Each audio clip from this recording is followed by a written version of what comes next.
Hello and welcome back to Man v Film. It is August already and I have 10 fantastic movies that you can watch this month. And you know what? Let's just dive straight into these terrific films. Number 10, V for Vendetta.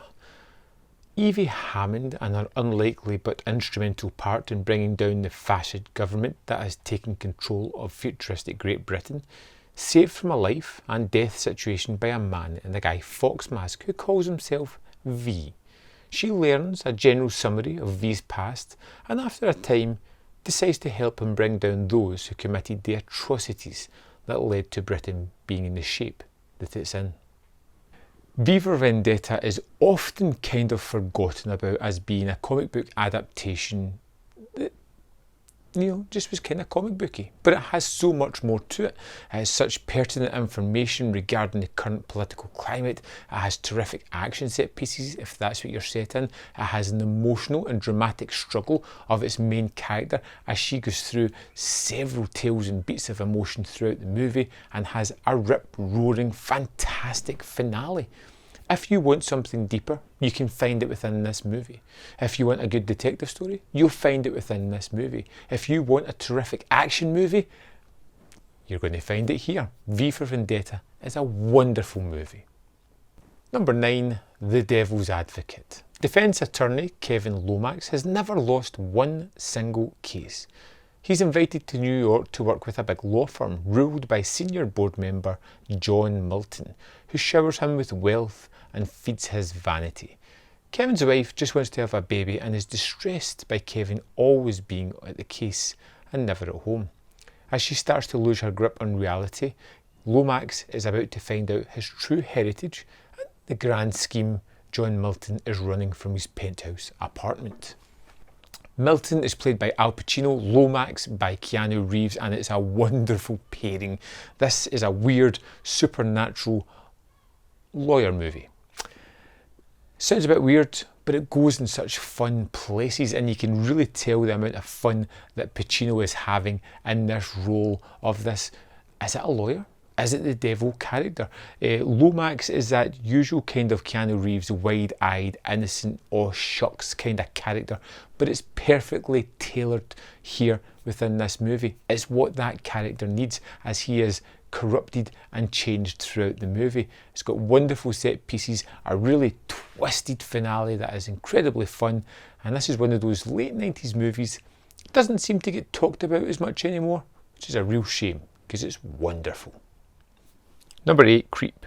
When a videographer answers an advert off the website Craigslist for a one-day job in a remote mountain town to video the last messages of a dying man, the job takes a strange turn when the last message gets darker and darker.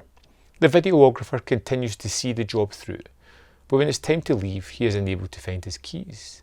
And when he receives a strange phone call, he finds his client is not at all what he initially seemed to be. Creep is a remarkably simple tale. You have two people in a house in the wilderness and things get slowly stranger and weirder and more deadly as the movie goes on. We have this videographer who's there for a one-day job and the person that he's interviewing just continues to act oddly. A little bit stranger, a little bit weirder each time, but as he does, he unveils more information that really kind of terrifies this videographer, and it becomes a cat and mouse tale between these two characters. It's told on a kind of faux documentary style, found footage almost, but it fits it perfectly. Creep's one of those movies that you could almost bypass, but it really gets under the skin when you watch it. Number 7, The Old Guard. Led by a warrior named Andy, a covert group of tight-knit mercenaries with a mysterious inability to die have fought to protect the mortal world for centuries. But when the team is recruited to take on an emergency mission and their extraordinary abilities are suddenly exposed, it is up to Andy and Niall, the newest soldier, to join their ranks to help the group eliminate the threat of those who seek to replicate and monetize their power. I wanted to love the old guard. I could never quite get there because the story was a little bit overfamiliar and a little bit formulaic. Still, you get Charlize Theron, you get some really fun action set pieces, you get some characters that I would have liked to have seen expanded in other fashions, and although the movie is at best average, it's still a good curiosity and a decent enough Netflix movie to recommend. Number 6, Sucker Punch. A young girl, baby doll, is locked away in a mental asylum by her abusive stepfather, where she will undergo a lobotomy in 5 days' time. Faced with unimaginable odds, she retreats to a fantastical world in her imagination, where she and 4 other female asylum inmates plot to escape the facility. The thin line between reality and fantasy blurs as Baby Doll and the others, plus a mysterious guide, fight to retrieve all 5 items that will let them break free from their captors in time. Quite possibly Zack Snyder's best movie. I love Sucker Punch. Now the tale itself is a little bit familiar. We've seen it before, but what really drives this movie is the visuals. They are stunning, they are wonderful and varied and different, and it incorporates all these different themes and styles through these fantastical imaginative daydreams that the main character has. Sucker Punch is one of those movies that was kind of derived when it came out, which is a real shame, and I feel it's open for re-evaluation now, and I think it's definitely time to check it out if you haven't, or go back to it if you didn't quite like it the first time round. Number 5, Total Recall. Douglas Quaid is a bored construction worker in the year 2084 who dreams of visiting the colonised Mars. He visits Recall, a company that plants false memories into people's brains in order to experience the thrill of Mars without having to travel there. But something goes wrong. During the procedure, Quaid discovers that his entire life is actually a false memory, and that the people who implanted it now want him dead. Total Recall isn't your typical Arnold Schwarzenegger movie. Directed by Paul Verhoeven, released in 1990, this is a real science fiction masterclass here, as we get a meld of Arnie action along with science fiction mind-bending brilliance. It's a great, fantastic movie. It's endlessly rewatchable. It's got great characters and special effects, and it has this really twisted ending that is really open for interpretation, and that's what I love about this one. Is it? Is it not? It's always good for a discussion. If you've seen this movie, I want to know what your opinion of the finale is. Let me know in the comment box. Number 4, Clash of the Titans. By answering a seemingly impossible riddle, Perseus, the son of Zeus, wins the hand of a princess Andromeda in marriage. Trouble appears in the shape of Calibus, the prince's former love, and his mother, the goddess Thetis. In order for the dreaded Kraken may not be released, Andromeda has to be sacrificed, and Perseus searches for the Medusa. Her head is the only thing that can stop the Kraken. Another typical kind of movie that just doesn't get made these days, which is a real shame. This is one of those Greek mythos tales where it's full of wonderful Harryhausen effects, a wonderful tale, expertly told with a terrific cast, and it's just timeless. This is the kind of movie that I utterly adore and get lost in every time I watch it. I love the performances, the fantastical nature of the tale, those really fantastic effects that it has, and it's just an all-time classic.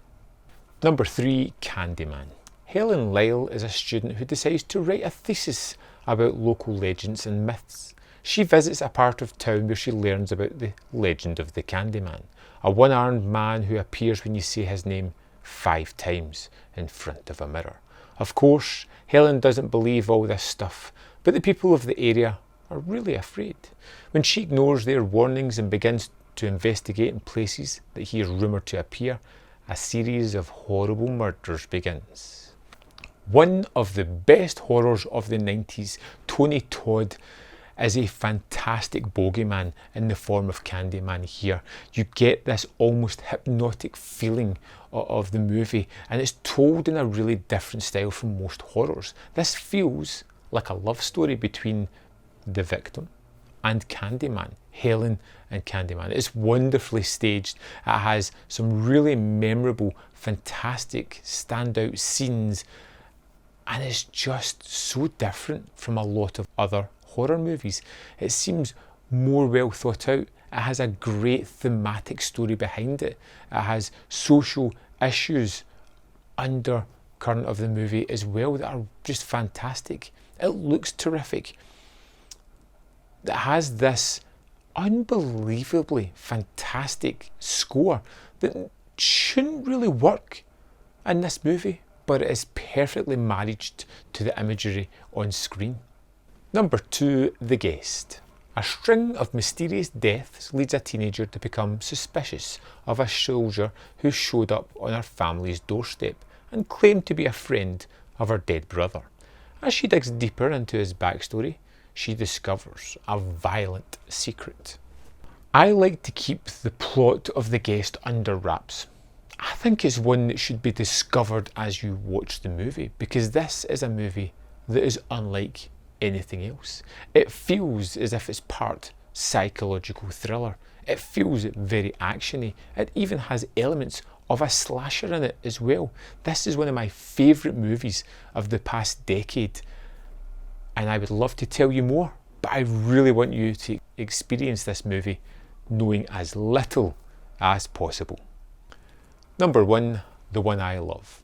A couple whose marriage is crumbling have a surreal experience during a weekend getaway at a house recommended by their therapist. But all is not as it seems, as this house unleashes a strange, idyllic world for the couple. It has a strange and otherworldly secret for anyone that chooses to stay there. The conceit behind The One I Love is terrific. A couple go to try and fix their marriage to this cottage that's been recommended to them. Now, whenever one of them leaves, they are replaced by a perfect version of them who then interacts with their wife or husband, showing people what it would be like if they had the perfect version of their partner. But there is also some other strange, otherworldly type of things going on as well. And I love the way it delves into a deconstruction of a marriage, of a breakdown of a relationship. Should these people still be together? What would it be if they had the perfect partner? And I think it's just a really oddball but terrific movie that no one seems to talk about, with tremendous performances and a really unique and wonderful tale at the heart of it. There we have it. I hope you find something in amongst those 10 movies that you really want to check out, or something that just makes you excited about being a film fan. Of course, if there's something I have missed off my list, or something that you think should have been on it, let me know in the comment box below, and I may check it out, and it might make it onto my list next month. As always, thanks for watching, and I'll see you next time.